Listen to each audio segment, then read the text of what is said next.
Welcome to Feral Faith, where life is messy, but we're here for it all. I'm Cassidy, And I'm Amber.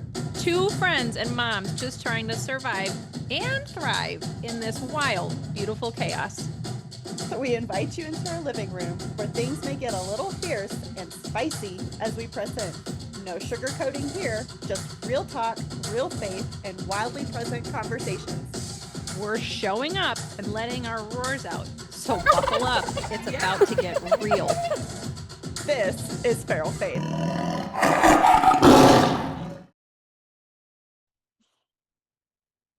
Good morning, Feral Faith.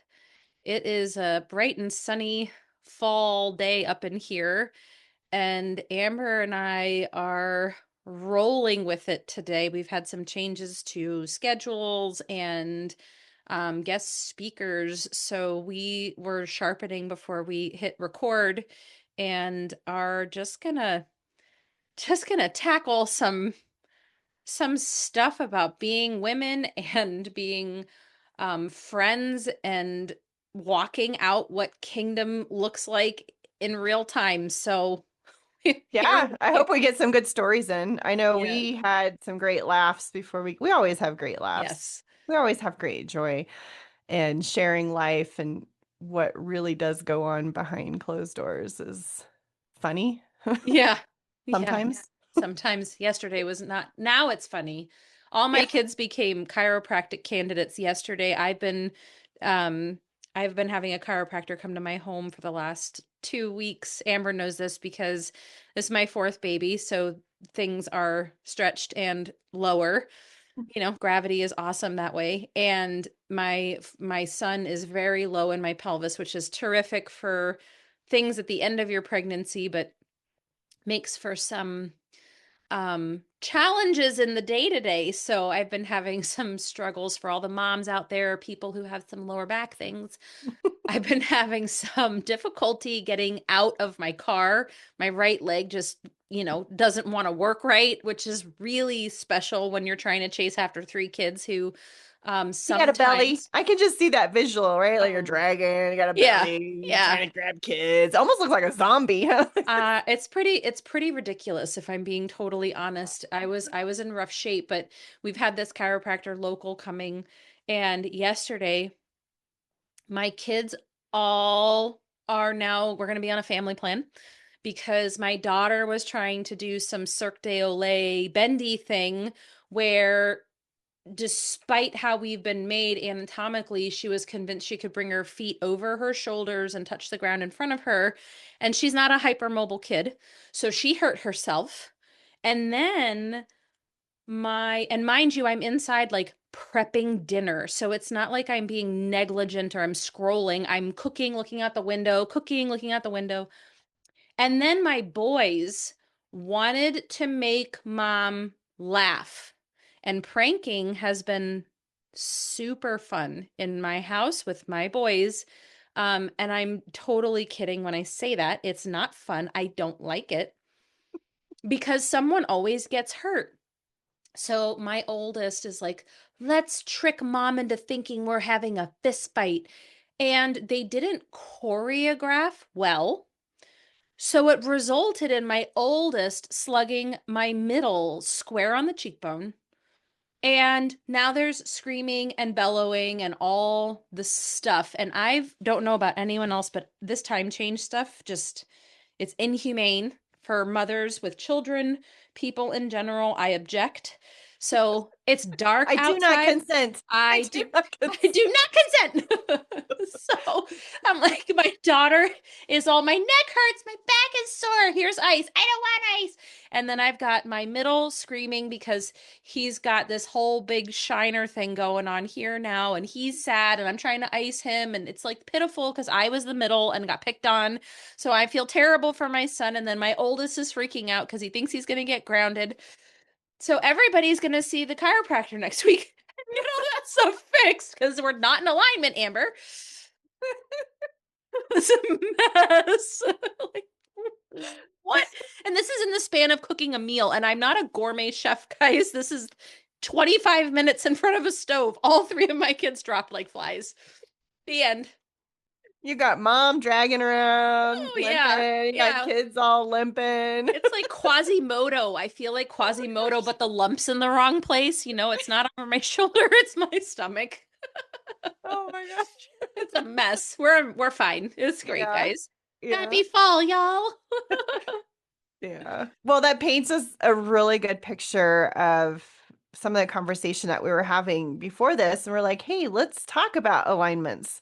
Yeah. Like, how does alignment fit into not just our physical?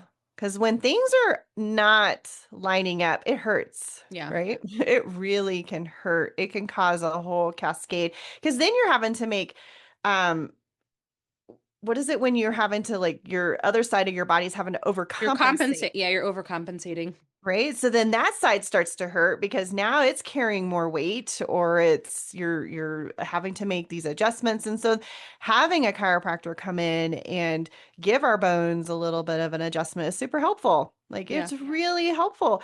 But what happens when the joints of the body of Messiah are not in alignment? Or we ourselves are in the supernatural or the spiritual realm are not in alignment. Yeah. Like things can get out of whack really quickly. And when we're not in alignment, we start making these overcompensating adjustments on our for ourselves, thinking, well, if I Mm-hmm. do this of my own, then maybe this side of it won't hurt. But we're Yeah. not getting to the root of it of realizing, no, we're out of alignment. And so we thought maybe we would talk about that a little bit when it comes to people, Yeah. friendships, and relationships. Because and we're not I'm gonna like lay this really firm is that I am not a believer that just because we don't believe the same thing that we're not to be in relationship with one another. Mm-hmm. Because that separates, right? That's taking the bone or the finger or whatever and plucking it off and putting it over there saying you don't deserve to be a part of this. Mm-hmm. So how do we make adjustments in our own lives so that we are relational, we're not separated, and we're not looking at people through lenses of, oh, we have to believe the same thing. Yeah. Well, and as you were talking, I was reminded of a Facebook reel I watched, and it was the Perrys. So the husband and wife were on their podcast talking, and he was unpacking how one of his mentors and him got into this political conversation, and it was like talking past each other, like the ships in the night thing, and how the Lord really convicted him on the fact that he didn't even make an effort to try to get curious about him. It doesn't mean you had to agree, but again, we've mentioned on here that whole idea of you stop looking at people as inherently valued in the kingdom, and your different thoughts or beliefs or theology puts me in threat because it provokes and challenges my belief system. And if we're not in peace and we don't have a really grounded sense of our autonomy as individuals, like God made all of us different for a reason. Mm-hmm. And if we are not settled in the essence of who we are in Him, anybody who comes against our beliefs is threatening to us. So, you know, when Jesus said, "Don't let your left hand know what your right hand is doing," he didn't mean cut off your hand because you don't like what your hand is doing. It's just this idea of our hearts are so easily manipulated by our thoughts, our nervous systems. That was a conversation I had with the chiropractor this morning about, at birth, the nervous system is directly impacted in its development. And if we're walking around not healed, not whole, how are we carrying this into being together and genuinely being together in a way that allows the whole brain on for us to be vulnerable? We've talked about that on here a lot, the left brain and the right brain, and how we need to keep our right brain online too, not just staying in problem solving mode on the left side all the time or threat mode on the left side all the time. So, what do we do? how do we get in alignment? And it's going to take admitting that something hurts. Right? Or the pain becomes that symptom that something is off, right? Like Right. that, like pain in itself is a lot of people try to do pain prevention, right? Like, which I Mhm. get, I understand that. I'm not against taking care of yourself or going in seeking help. But a lot of times we're so fearful of pain.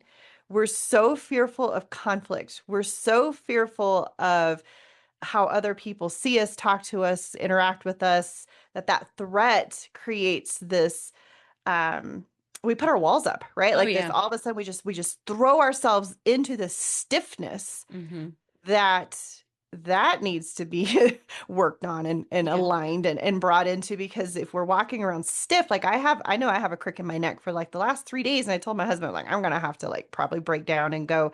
But this morning it was funny, is it's his birthday, and he decided that was trying to hold me down for kisses this morning or something. There was this wrestling going on, and all of a sudden it was like it snapped, not snapped, but it just kind of popped into place. I'm like, oh, well, that feels better, you know. And I wasn't super happy being held down because he's taking advantage of it being his birthday, you know. But he was, I told him, I was like, somebody's gonna get hurt, and then my neck popped. I was like, oh, well, I'll take that. But thinking about that whole idea of like you and I have been talking about preparing for birth, right? Like there's this idea of like we want to see this birth be done in God's way, right? Where it's Yeah. natural, it's this baby passing through the birth canal and entering into this world, and in that process, so much is going on in that baby, and not just mom, but baby as well, to prepare it to be into this world. Its neck being brought into alignment by passing through the birth canal. Mhm. It's almost like it's activating snap, crackle, pop, the nervous Yep. system, right? Like it's being turned on. And then Mhm. when the baby hits the air, taking this, this breath Right. that enters into the lungs, it has to break through that. Wasn't there like there's like a little mucus covering or a Yeah, little, there's and stuff in there's there. stuff in there Yeah. that it's like birth activates this baby. Mhm. And unfortunately, in our culture, we have trying to prevent pain and trying to prevent the natural ways that God is in it. We're creating a whole culture of just, well, now let's look at the spiritual, Yeah. right? Like, by not entering into the birth process that God has designed for us in the kingdom. Nicodemus, you must be born again. Yeah. What, I gotta crawl back up in my mother's womb? And Jesus is like, no, why are you not? You grasp the change of winds, you grasp the sunset, you grasp all these natural things around you. Why can you not understand the Yeah. supernatural? Is that there is a process that we have to go through to enter into the kingdom of God through baptism, through entering into the family of God. Right. And we've made it about an individualistic prayer in your closet and not allowing relationships in to help raise us up into the kingdom. Yeah. So we've got all Well, these babies walking around like crooked necks and all. crooks in the neck. Yeah. Yeah. Well, it's interesting. First, I want to circle back because as you're talking about Lewis, I was thinking of of of like they're life consultants that we follow, and they are very big in nervous system and attachment, talking about how sometimes our men like to attach like middle school boys. So it's super fun for us wives or people who've been dating men, and you're like, why do you do that thing? And it's middle school boy stuff. And I'd Yes. like to say it gets better with age, but I don't really think I, it does. And he turned 57. And I'm like, this is, you're you're so, too old for this, you're gonna hurt your hip. Don't tell him I said that. no, it was the joke this morning where it was like, somebody's going to get hurt. Yeah. But I was Yeah. thinking about just in the little bit I understand regarding animal husbandry, there are times when cows do not come through the birth canal correctly, and the ranchers will actually wrap them. Their whole body, for those who can't see, I'm wrapping their entire body because they're trying to recreate the birth canal to get the nervous system online because there are issues with them latching and standing, and they're like, this baby doesn't seem neurologically online, we need to redo this. And they'll put them back in a constriction to try to help them come back online. And how relevant is that to people who go through these repeated patterns of squeezing and the pressing and the pressure because there's things in their lives that are not in alignment with the kingdom. So why Mhm. do I keep having the money problems? Why do I keep having issues relationally? Why do I keep um getting this really good, emotional event on my, on Sunday, but come Sunday night or Monday, I'm not okay anymore, and we have to keep Mhm. going through these very painful, uncomfortable experiences because we're not being discipled correctly. We're not being, and Joe, his episodes will have probably come out by the time we're talking, but we go through this whole dialogue of discipleship compared to something like apprenticeship, and this idea of, as an apprentice, you are modeled and demonstrated, and it's not just a one-time thing. I don't know about anyone else on here, and I know, Amber, for you it wasn't a one and done thing. When you enter your professional career, you don't learn something well the first time you see it. Mhm. You have to do it, and then you have to do it repeatedly for that to become a competency skill. That's Yeah. not just a one and done thing. Yes. So thinking that we can just push people underwater and then sit them down to listen, but not actually observe demonstration, they're going to have to go back through alignment again and again and again. And it's not because they're bad, it's because how else do you Mhm. encounter the king and learn about him? Because the way our culture does it, Well, we mathematically just speaking, not we give working. them a book, right? Right. Like, here you go read this book. Here Yeah. you go. Let's get throw more knowledge at it because that's very Roman thought. Yeah. We are inherently a Roman country Right. because that's where we came from. We came from Europe. We are an eagle nation. That's our symbol, which is Right. very Roman. And so we are very individualistic. We're very much like, I got this. Like, I don't need you. You don't need me. Just me and Jesus. We go hole up in our places.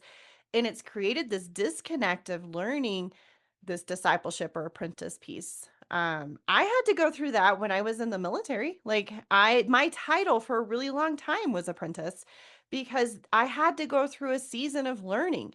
I Right. was paired up with someone and I had to do the work alongside them. They were there with me and evaluating me and watching me and making sure I understood how to do my job. And I think that is a principle that I was able to grasp and then when I came into the kingdom of bringing that with me and realizing, wait, I learned that in the world. Like, they don't just release you into control of this huge aircraft all by yourself. You have to go through a process Right. to be released into that. And I'm wondering, what did Jesus do when he was here walking with his disciples? And I think we talked about that with Joe, right? Like the whole eating the dust of the rabbi. Yeah. But this idea of, I think what you're trying to like get us to transition to talk to is like this alignment stuff needs to become truth in us. Oh, yeah. That when I hit my wall or I have another squeezing time, that I know how to reach out to my birth or family of God, my mothers and fathers, and say, okay, something's constricting me and I don't know what it is. Mm-hmm. Or some call it the dark night of the soul, some call it a wall, there's all kinds of visuals that we can use to describe it. But when that season of my misalignment creating pain, who do I have in my life that can say, hey, you got some cake on your face? Hey, you got something that's not, scripture says one thing and you're behaving another way. Yeah. Maybe there's some principles at work here that you got some kink in your joints because you were not walking in the dust of the rabbi. Well, and it's also not the idea of let's just get it cleaned off. It's how do we keep you in a space where you don't keep getting the cake on your face or you don't keep knocking your back out of alignment, right? It's the idea of, yeah, we can correct the immediate problem, but what rehab has to take place. So for me, it's my back is different kinds of stretches, being mindful of my my alignment when it comes to how I'm sitting, how I'm standing, Mm-hmm. how long I'm sitting and standing. Am I hip shifting?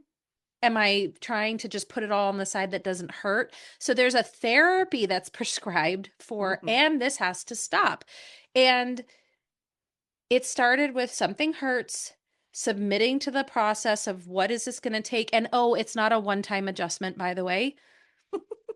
And now there's a rehab process in this, and it will get less and less painful over time. So even just this past week, because of my life, my experiences with my family, really bad friendships, I don't even know if I could classify them as friendships, but really transactional relationships, um, really unhealthy, intimate partners, things like that in my life, there's still stuff that surfaces for me. And I had a really personal victory.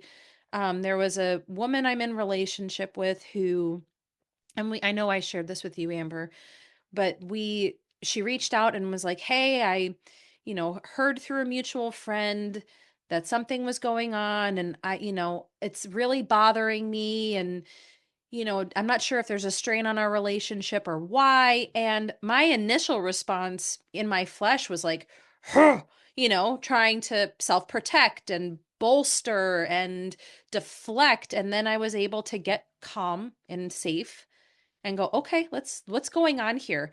Oh, my friend is sounds like she's really hurt in this, or she's feeling insecure. There's something is provoking a really negative response. Let me get curious about that rather than lose my cool, come out of alignment with everything that we've been working on for 2 years in our relationship. And it's like, how do I handle this conflict?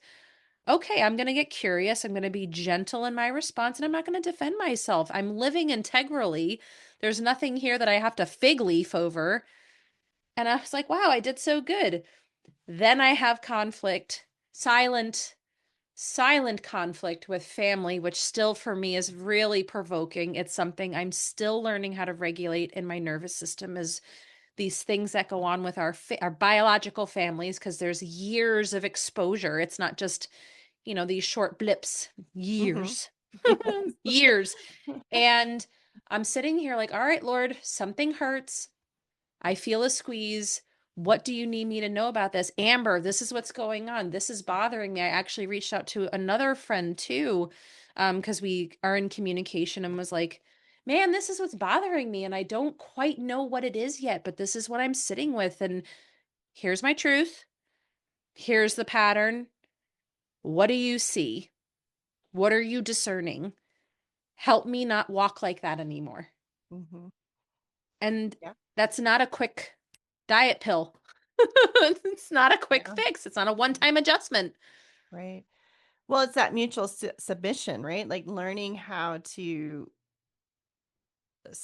really genuinely know that we carry each other's hearts before the Father and that we love one another. But that only can come through walking through those painful moments together of like, oh, wait, they do care for me. Oh, wait, they Mm-hmm. didn't add to my pain. They actually have joy being with me, Right. even in the midst of this uncomfortable adjustment that I have to go through. They're not scared of it, they're Right. not afraid of it. Your demons are not going to jump on me and attack me and hurt me. Right. We're going Right. to, Right. Right. we're going to actually go to Jesus together. We'll limp together to, to the Yeah. Father and be like, hey, your daughters are here. What do you have to say?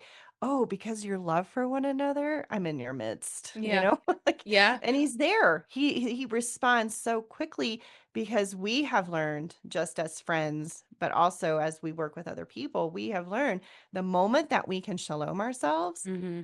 the quicker that we can get into a state of rest, Right. the answer comes. Yep.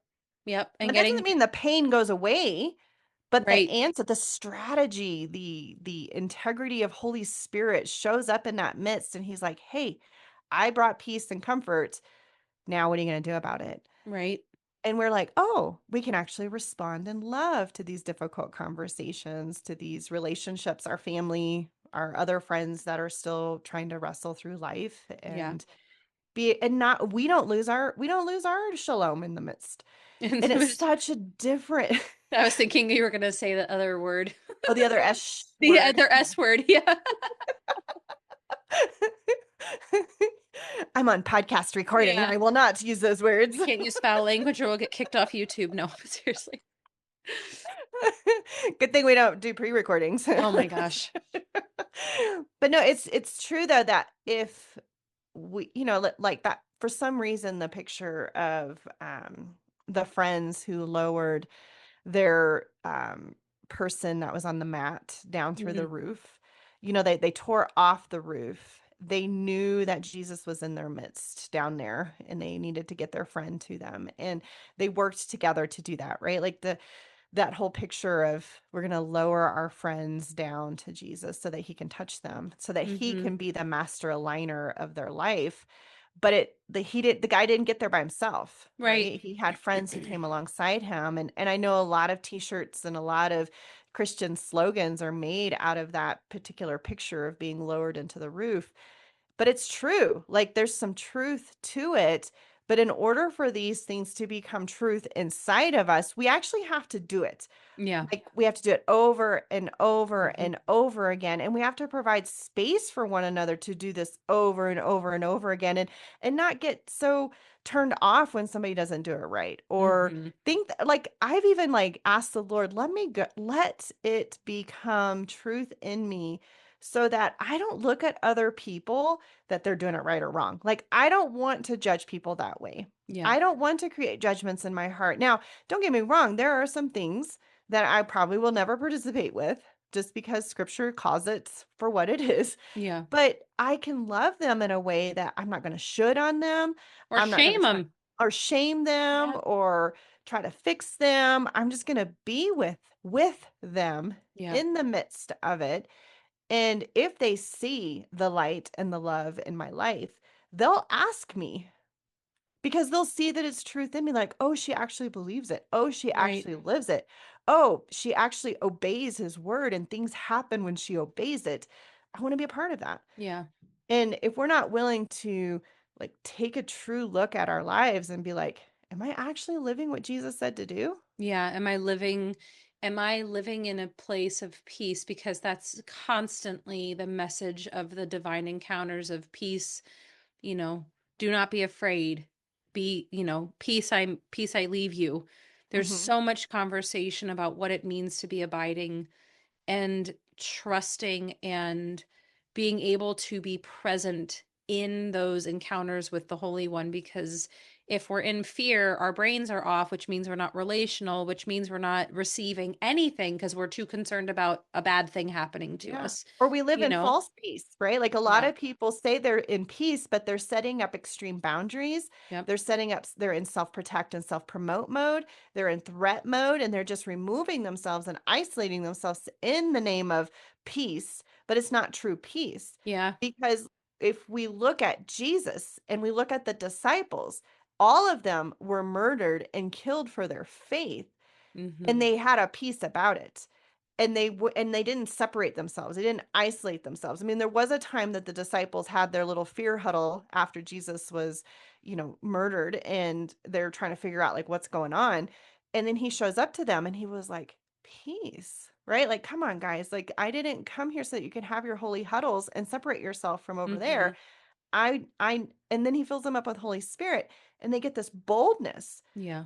and they stayed in peace. They stayed with this shalom that no matter my circumstances are not going to take away my peace.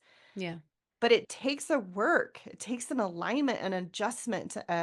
This getting into relationships with people who are saying, "Hey, I can help you with this." Okay, and submitting to that, Yeah. and mutual submission through that. Because Yeah. you have a piece of the body of Messiah that I don't have, and I'm talking about like the physical, like that idea of who you are as an identity within the body, Yeah. that not a piece as in like the gift of the Holy Spirit. But it's like, do we even spend time enough to get to know one another? Not through religious accolades, not through all this weird spiritual stuff, but just like getting to know this person and their passion. Yeah. And Well, where is it in scripture that says that our life is the testimony of Christ in us? It's the hope of glory, right? It's our testimony. It's Mhm. not what we read, what we studied, what we went to school for, how much book knowledge we have, how many things we can throw at the wall.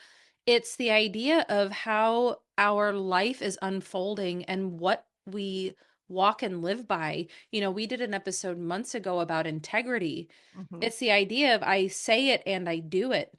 I'm not saying these things, but secretly wrestling. And as you were sharing about how there's people who are in self protect, there's the total other side of coin where people are in codependency, where they're Yeah. maintaining the peace at all cost, which means they're Mhm. sacrificing themselves, their principles, their physical health, their peace. To maintain peace in the home, to maintain Yeah. peace in relationships, to maintain Mhm. peace in their place of work, in the church, whatever it is. So you Yes. have the other side of that coin, which is it's another spectrum of fear because control behavior is all fear because Yes. you're trying to manipulate circumstances to feel safe. And Yeah. then codependency outside of addiction is another fear-based behavior of I need Mhm. this to be okay. I Yep. have to be okay. So Mhm. therefore I must make all these other things okay around me and then I will be okay Yeah. rather than I'm Which was okay. my story, which was my story. Like, I didn't have codependency to feed an addict, but I had codependency in my life for fear because of shame, right? Mhm. So, it's this amazing cycle of this lie that the enemy has fed us through the fig leaves again in Yeah. the garden, right? Like, they sinned, they put on fig leaves because their eyes were open to their nakedness and they were ashamed, so they covered themselves and they hid in fear from the voice of the Lord. And then they tried to manipulate the conversation with control by saying, but that person or that thing or that Yeah. woman, that man, so it's this cycle of fear, of shame, fear, control. And it creeps into our relationships so easily Mhm. of I don't want to expose this little part of me because they might reject me. So I'm going to hide it. I'm going to cover it up. I'm going to make my life look really good. I'm going to get them to believe I'm on top of everything. And on the inside, we're dying. Like on Mhm. the inside, there is just this conflict that is going up. And all relational outward conflict comes from inward conflict. Yeah. Like, period. You can't, if you are in conflict in here and you're in shame, fear, control in here, it's going to come out in relationships Mhm. around you because that's how out of the mouth, right? Like out of the heart, the mouth speaks. And so it's going to happen. So that was my story of like, I got to control all these things with perfectionism, with running from rejection. Let me leave before they reject me. Or if they reject me, then it was, oh God, this victim idea. And it was like he finally had to break that down. My dark night of the soul, that alignment, that limping around finally put me in that place on the floor of Yeah. saying, this is a facade. I'm not at peace. I have created fake peace.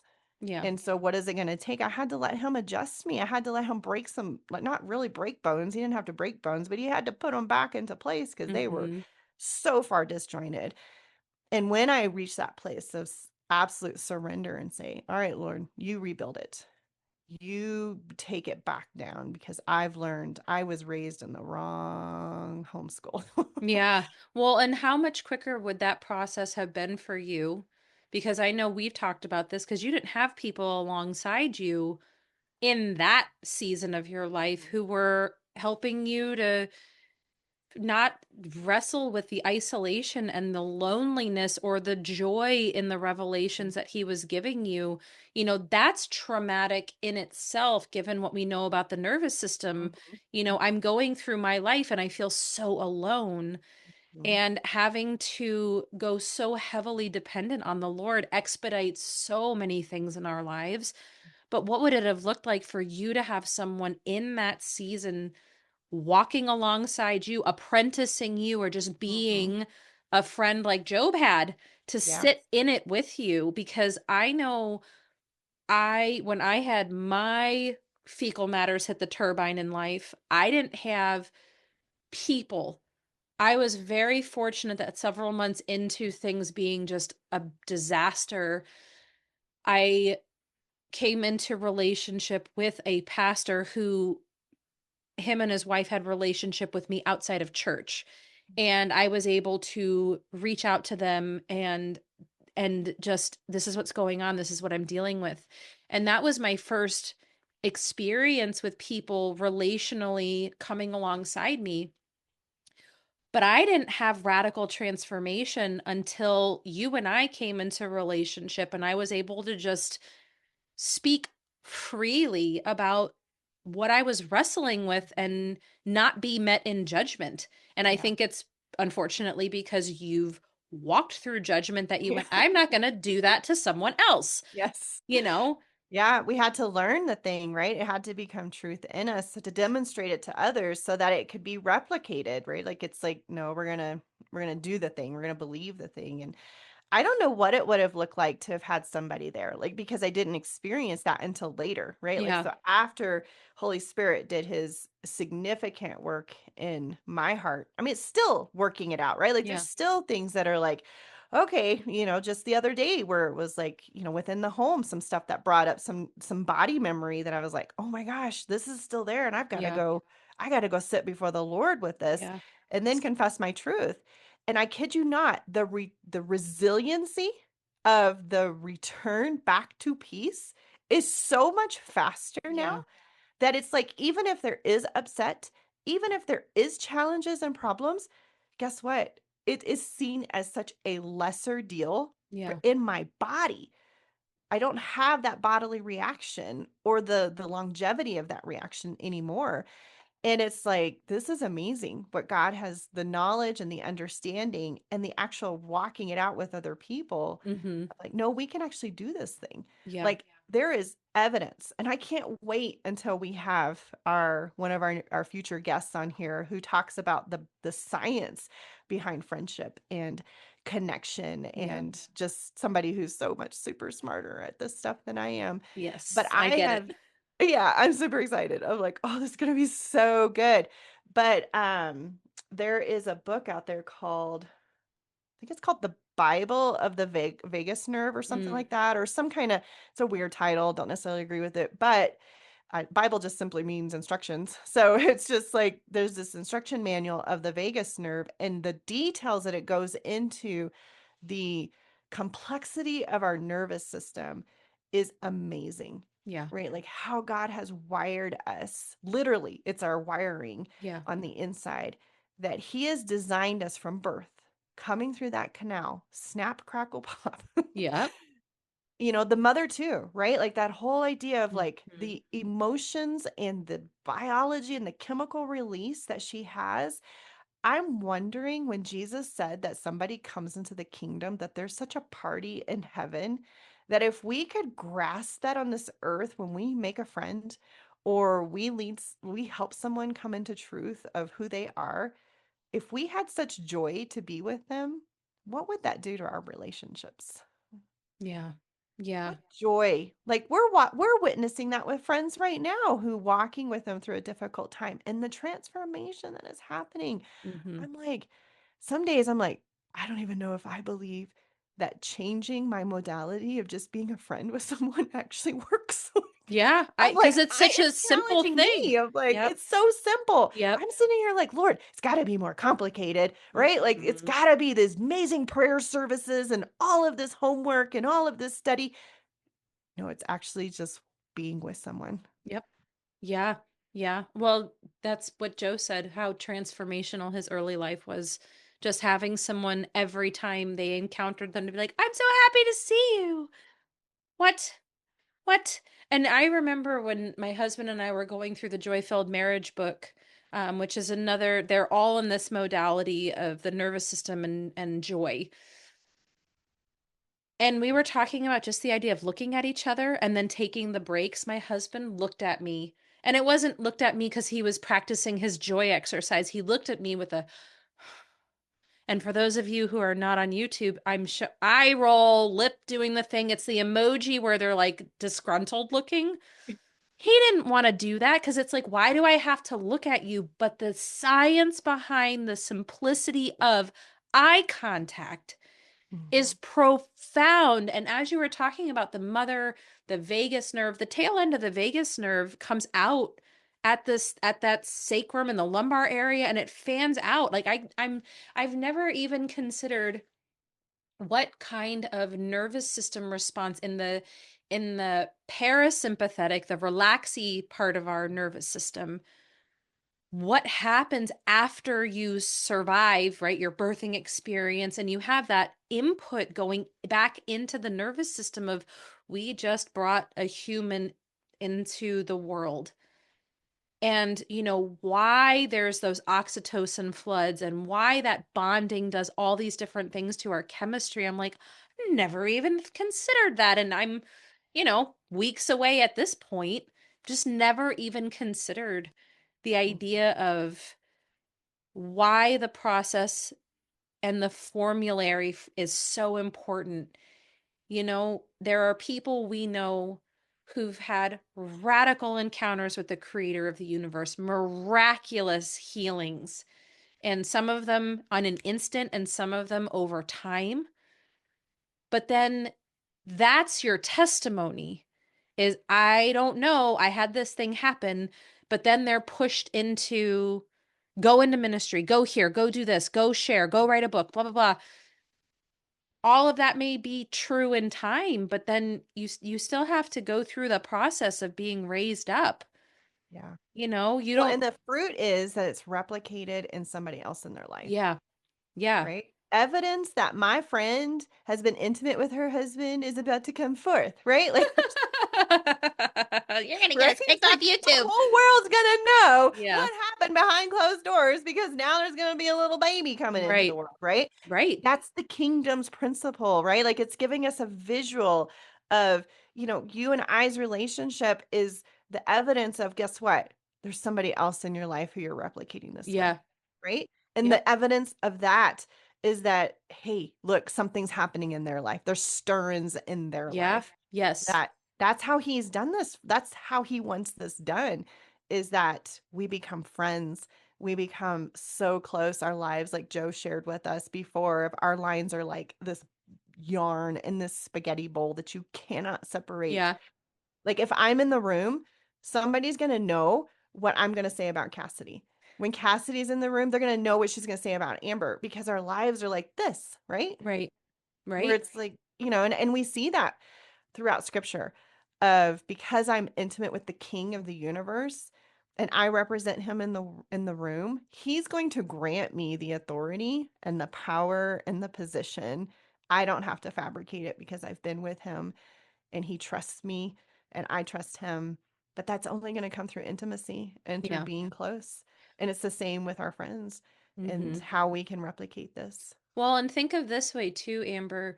We are called into higher level of intimacy with the creator than our husbands and wives. Like our relationship with God is more, it is to be more intimate than that. And then we are to replicate it, Hesed, agape.